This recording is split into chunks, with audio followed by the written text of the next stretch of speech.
श्री राधे। कृष्णाय वासुदेवाय देवकी नंदनाय च नंद गोप कुमाराय गोविंदाय नमो नमः। भक्त भक्ति भगवंत गुरु चतुर नाम बपुए, इनके पद वंदन की नासे ही विघ्न। हरिओम नमोस्तु श्री परमात्मने नमः। श्री गोविंदाय नमो नमः। श्री गुरु चरण कमलेभ्यो नमः। महात्माभ्यो नमः। सर्वेभ्यो नमो नमः। अनंत कोटि ब्रह्मांड नायक अकारण करुणा वरुणालय परम दयालु परम कृपालु पतित पावन दीनानाथ भगवान के पावन चरणों में सादर प्रणाम करते हुए, भगवान को प्राप्त सभी अनन्य महापुरुषों के चरणों में प्रणाम करते हुए, गुरुदेव के चरणों में प्रणाम करते हुए और आप सब लोगों को प्रणाम करते हुए, यह दास भक्तमाल यानी भक्तों के विषय में कुछ कहने का दुस्साहस कर रहा है। दास की ऐसी योग्यता तो है नहीं, परंतु भगवान की कृपा से, संतों की कृपा से और आप सब लोगों के आशीर्वाद से जो कुछ भी मिला सीखा, आप सबके सामने निवेदन है। और निवेदन करते हुए दास यही कहता है कि भगवान के भगत इस संसार में बहुत हुए, जिनकी कोई गिनती ही नहीं। कर्माबाई, मीराबाई, नरसिंह जी, सूरदास जी बड़े भगत हुए। कहते हैं भगवान अपने भक्तों की कथा से बड़े प्रसन्न होते हैं। भगवान की कथा में भक्त यजमान होते हैं और कहते हैं भक्तों की कथा का यजमान कौन होता है? भगवान होते हैं। भगवान अपने भक्तों की कथा बड़े चित्त लगाकर आनंद से मग्न होकर सुनते हैं। और नाभादास जी महाराज, जिन्होंने भक्तमाल की पुस्तक की रचना भी की, उनका तो मानना है, वो कहते हैं कि सो प्रभु प्यारो पुत्र जो बैठे हरि की गोद। अर्थात जो भगवान की भगत की भक्तमाल की कथा सुनता है या सुनाता है, उनको भगवान अपना पुत्र के समान गोद में बैठाते हैं। तो भक्तमाल की कथा का बड़ा महत्व है। भगवान तो कहते हैं, हो मैं तो हूँ भगतन कोरे दास, भगत मेरो मुकुट मणि। भगवान तो भक्तों को अपने मुकुट की मणि मानते हैं। भगवान कहते हैं कि अरे मुझे बुला के तो देखो। अब भाई अपने यहाँ भारत में खंभों की तो कोई कमी नहीं है, खंबे बहुत है, पर ऐसा प्रहलाद भगत नहीं जिसको खंबे में भी भगवान के दर्शन हो। तो भक्तों की बड़ी महिमा है। तो इसी प्रकार हम आपको एक भगत की कथा सुनाने का प्रयास कर रहे हैं। भगवान की एक बड़ी प्यारी भगत थी जिनका नाम है करमेती बाई।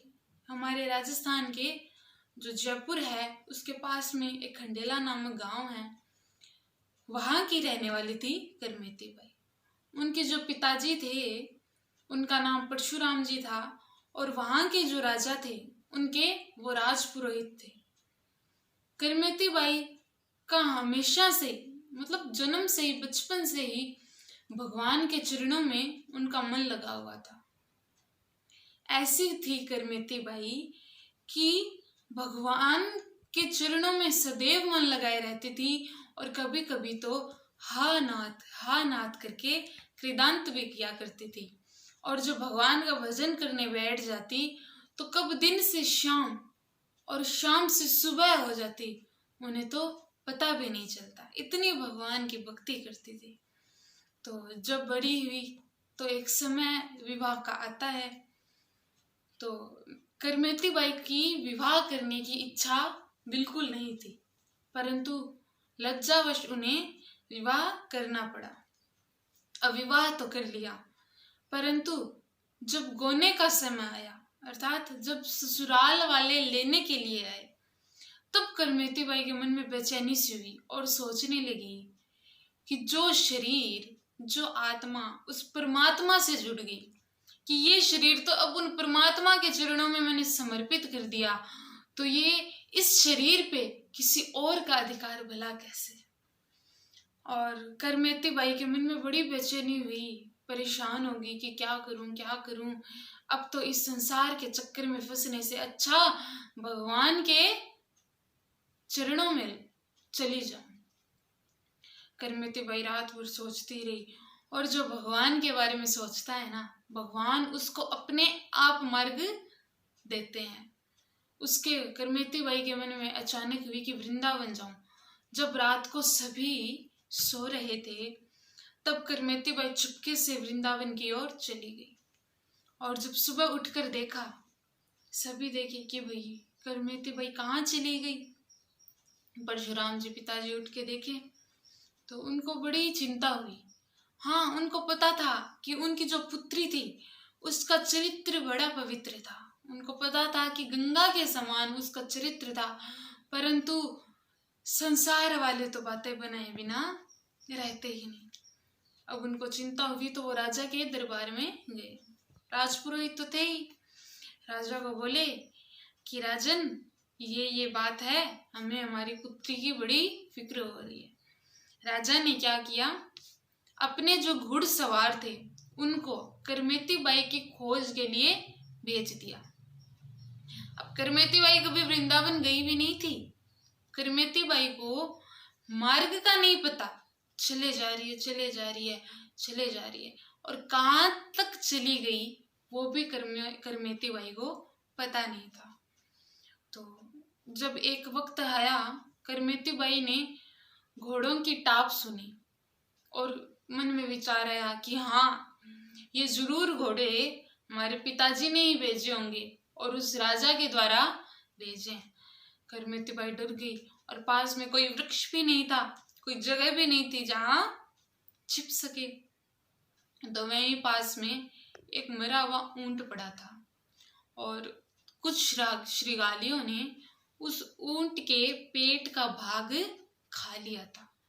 तो अचानक ही करमेती बाई की नजर उस मरे हुए ऊंट के पेट की ओर गई, और वो वहां जाकर के छिप गई। और जो घुड़सवार थे वो उस मरे हुए ऊंट की दुर्गंध से उसके पास भी नहीं गए और अपने राजा जी की ओर प्रस्थान कर दिए। जो करमेती बाई थी उनको मरे हुए ऊंट की दुर्गंध नहीं आई, क्योंकि उनको तो संसार के विषयों की दुर्गंध के आगे ऊंट की दुर्गंध तुच्छ जान पड़ती है। और जब वो राजा जी के यहाँ गए, बोले करमेती बाई हमें तो नहीं मिली, और वहीं सब निराश हो गए। उसके बाद करमेती बाई जो थी 3 दिन उनको वहीं ऊंट के अंदर वो रही, चौथे दिन बाहर निकली। अब वो जो दुर्गंध थी वो तो भगवान की कृपा से सुगंध में बदल गई, बाहर निकली और वृंदावन की ओर चली गई। खूब राजा ने, उनके पिताजी ने ढूंढा, पर करमेती बाई का पता न लगा सके। अब वृंदावन में थी, अब वृंदावन में तो कोई जाने नहीं करमेती बाई को, तो कैसे वो ढूंढ सके। वहां गए। एक बार की बात है, राजा जो परशुराम जी करमेती बाई के पिताजी थे, वृंदावन गए तो वो किसी पेड़ के ऊपर खड़े थे, और उन्हें ब्रह्म कुंड के ऊपर बैठी एक साध्वी दिखी, एक भक्तन दिखी, जो निरंतर भगवान का नाम जप कर रही है, भगवान की साधना में डूबी हुई है। सोचे दर्शन कर रहे हैं। जब पास गए तो वो कोई और नहीं, उनकी पुत्री करमेती बाई थी। करमेती बाई को देखकर वो बड़े भाव विभोर हो गए कि हाय, मेरी पुत्री मुझे मिल गई। कई देर तो उन्होंने उनकी साधना को नष्ट नहीं किया, मतलब वो साधना में थी तो उनकी साधना को भंग नहीं किया, कई देर बैठे रहे, साधना में लीन थी। अब भक्त को जब भगवान का स्मरण आए तो वो संसार को भूल जाता है। करमेती बाई तो आंख बंद करके भगवान के ध्यान में लगी है। कई देर तो बैठे, फिर अपनी बेटी को हिलाया डुलाया और बोले कि अरे पुत्री, मैं तुम्हारा पिता परशुराम। और बोले कि चलो घर चलते हैं। कि नहीं पिताजी, एक बार जो वृंदावन भगवान के चरणों में आ जाए वो कभी वापस नहीं जाता। पिताजी बोले पुत्री, चलो ठीक है, तुम ससुराल मत जाना, परंतु तुम घर बैठ के हरि का भजन कर लेना। बोले पिताजी, अब मैं भगवान के उन आनंद कंद के सागर में डूब कर तो वैसे ही मर चुकी, अब इस मुर्दे का ले जाने से क्या फायदा। तो उन्होंने बड़ा ही उन्हें ज्ञान दिया और उस ज्ञान से जो परशुराम जी थे उनके मन में भी भक्ति का भाव जा गया और वो राजा जी और वो अपने घर पे चले गए और वो भी भगवान का भजन करने लगे। राजा जी बोले कई दिनों बाद वो राजा के यहाँ नहीं गए, क्योंकि वो तो भक्ति में लीन थे, घर पे बैठ के भगवान का नाम लेने लग गए।